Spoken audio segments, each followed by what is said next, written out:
Hello and welcome along to Mondo Chelloveck Movies. My name is John and I've just received a package through the door. Now this package has come all the way from the US. It's sent to me by Dan. Now Dan got in touch with me and said he had something he would like to send it to me, and when I saw what it was I couldn't believe what I was seeing. So obviously the thumbnail in here is going to be kind of like, I can't believe what I've got, but I really can't believe what's in here. And I've got to say to Dan, a big thank you to Dan for getting in touch with me and offering to send me this release. And he's really well packaged, as you can see from here. And yeah, so I'm going to get into this and I'm going to show you exactly what I've got. And I still can't believe I've actually got it. So nurse, scalpel, thank you.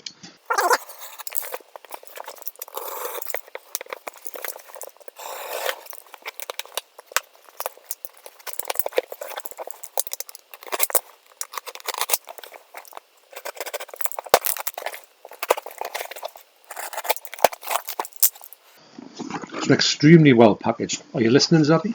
So once again, thanks Dan, appreciate this. I haven't looked at it, but I want to look at it, but I don't want to actually look at it until you see it. I want you to see it at the same time as I do see it, if that makes sense. Can you tell I'm rabbiting? Because I'm very excited about this. Okay, so the release that Dan has sent me is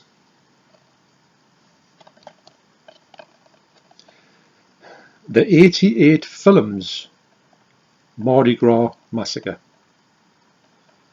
Can you actually believe this? There you go. As I live and breathe. That is the actual. I can't believe that this is. Anyway, wow. There's a bit of a history behind this. I think this movie was made in 1977. And also the thing about it is the fact that it was always been one of the hardest ones to get. Now I think that it was on VHS somewhere and it was a really bad quality one, probably cut to bits as well. And this one here it looks as if it's going to be a really good version of it on Blu-ray. So there you go, there's a disc in there. I'll see if I can read out the special edition features on it. Special edition includes It's Not Into Hollywood, interview with director Jack Weiss. The Mardi Gras Killer, interview with actor William Metso.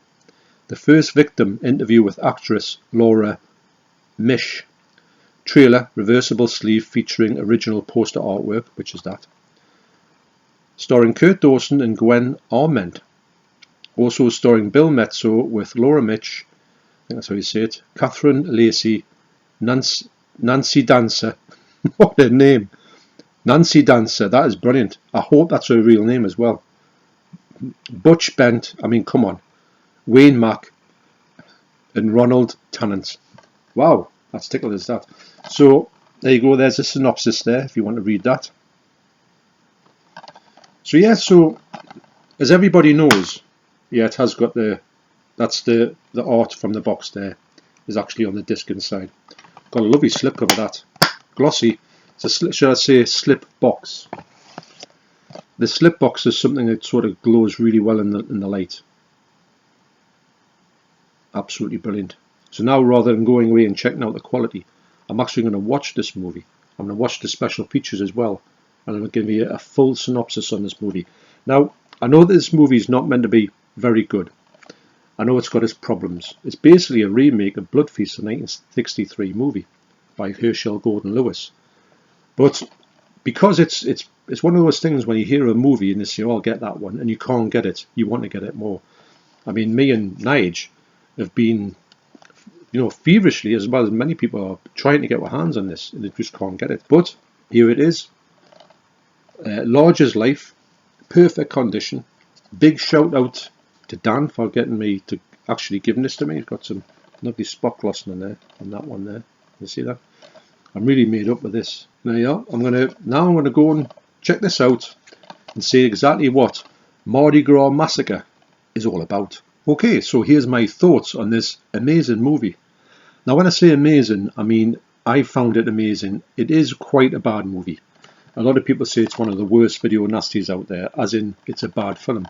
But I had a great time with it. And the reason why is because this movie is so low budget. It's quite amazing how low budget it is. I thought Blood Feast was a low budget movie, but this one takes a biscuit. Now, I likened this to Blood Feast when I was talking about it, because that's how I heard about it, saying, oh, this is like a remake of Blood Feast. I don't get that from that. I can see certain elements in it, but for me, it's a completely different vibe to this movie. This short story of it, wow, is that this character here, is that him? Yes, he's kind of like this strange figure that comes in and asks people in these bars to say, I'm looking for a girl to pick up, and I want to know who is the most evil girl in this. And the people will say, oh, well, her sitting over there. So then he goes over to this girl and says, right, can I, have your services? And she says, yeah, fair enough. And he says, how evil are you? And she says, well, I'm as evil as you want us to be. And it goes from there. And he takes them to this sacrificial altar, and then, which they seem to be more than willing to go to, and he performs these acts. Now, the effects on here, and now it does say that the effects are the same effects used over and over again. Well, I don't think that. I think that it's the same premise on the effects, but the effects are different because of the shape of the practical effects. Now, the practical effects in here are something else. What happens is, without giving too much spoilers away, is that, and this isn't anything that happens in the movie, but I love this character, the way he looks, but he's not in this movie one bit. So this sort of ritual, or this act, is performed, and they have a prosthetic of this, body part. And what they do is, because it's just a small part of the body part, they obviously are doing this, but it doesn't stretch to where it needs to stretch. And I was watching it as this fellow was doing it, and I thought, hang on, there's 3 hands there. And actually somebody was holding it off, well, not off camera, because you could see them. So you could see the actual effect being kind of held. And then another one is that the effect stopped there, and you could see a bit further down, and you could see the end of the effect, or the end of the plastic effect. And I thought that was quite fascinating, to think that somebody shot this movie and must have seen it and thought, I'll just leave it in. Another astounding bit, which I had heard of, and I kind of got a bit of a start when it happened, is that on this scene here, at the start of this scene, you can see a person standing there with a clapperboard. There's obviously said action, and you see them walking off, but you can see them and you think, how could they not, in the edit, how could they not spot that? Well, anyway, when I looked at the special features, in the interview with writer-director Jack Weiss, he did say basically this is a movie that we just shot, and we just went out there because I wanted to make a horror movie, and we just shot it, bang, bang, bang, it was done.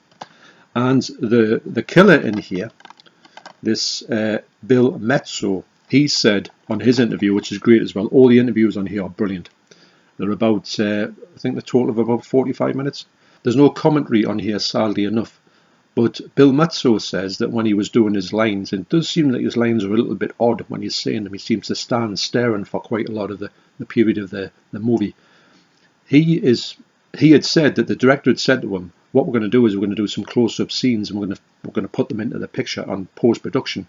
So when they did that scene, which he said, I literally went in the room and he says, right, do that now. And he went, well, I'm not going to rehearse it. He says, don't bother. They went and just on the fly, so all the stuff in here is literally off the cuff. I think some of it's obviously made up as well. Oh, there's a bar scene fighting here. You've got to see it to believe it.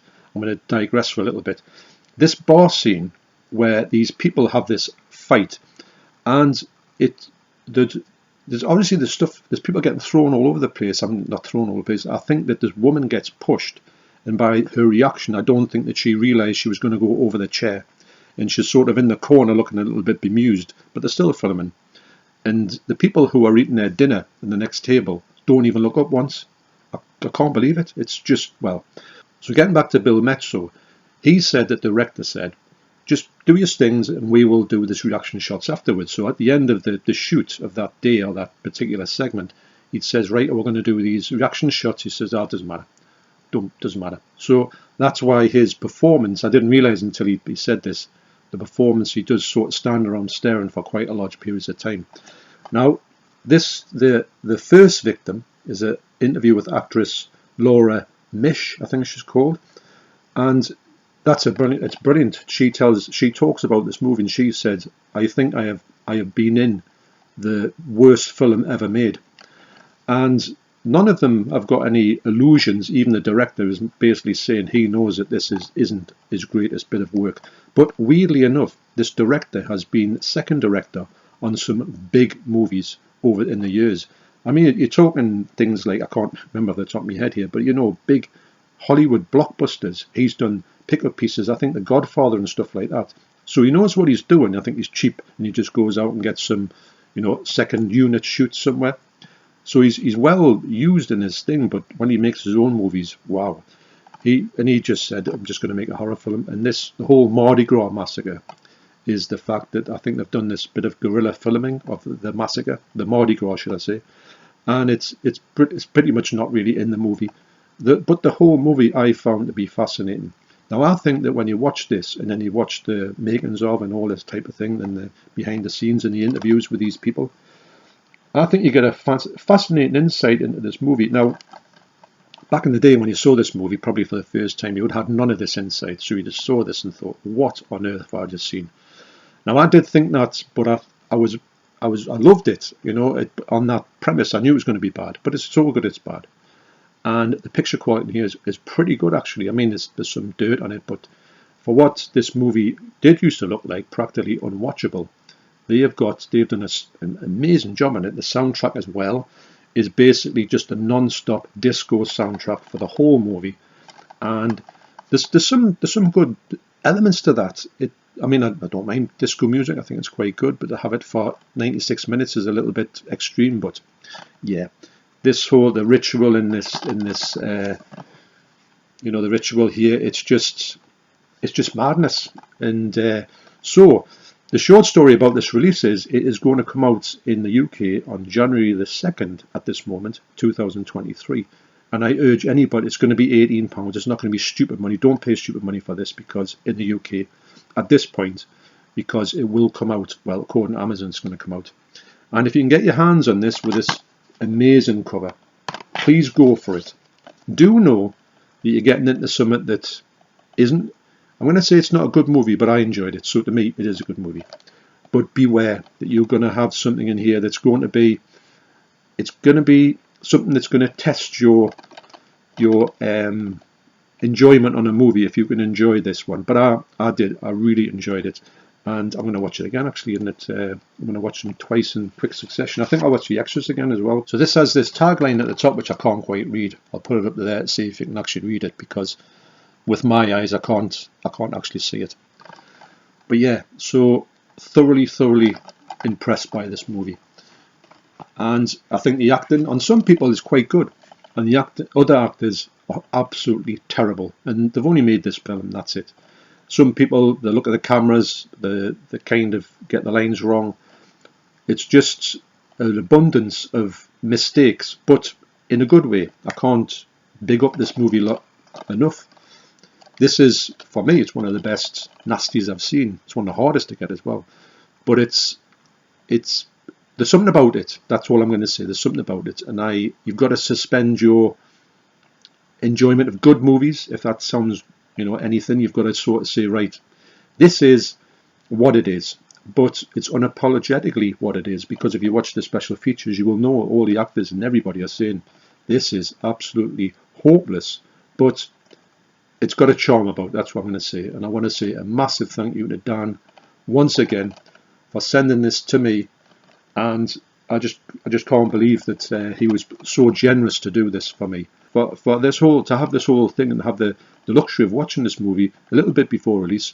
But I'm going to say, if you're on the fence about it, do know that you're getting into something different, and you will enjoy this movie. You'll probably be laughing at it for quite a bit of the movie. But I like these movies. I like these sort of so bad it's good movies, and this was one of them. If someone said to me, watch a so bad it's good top 10, this would definitely be in it. So that says a lot. So there you go. There's my opinion of Mardi Gras Massacre. So once again, a big thank you to Dan for sending this to me. I can't believe that I've got it, and I just really appreciate that. So thanks for watching. You take care, especially you, Dan, and I'll see you on the next video. Cheers.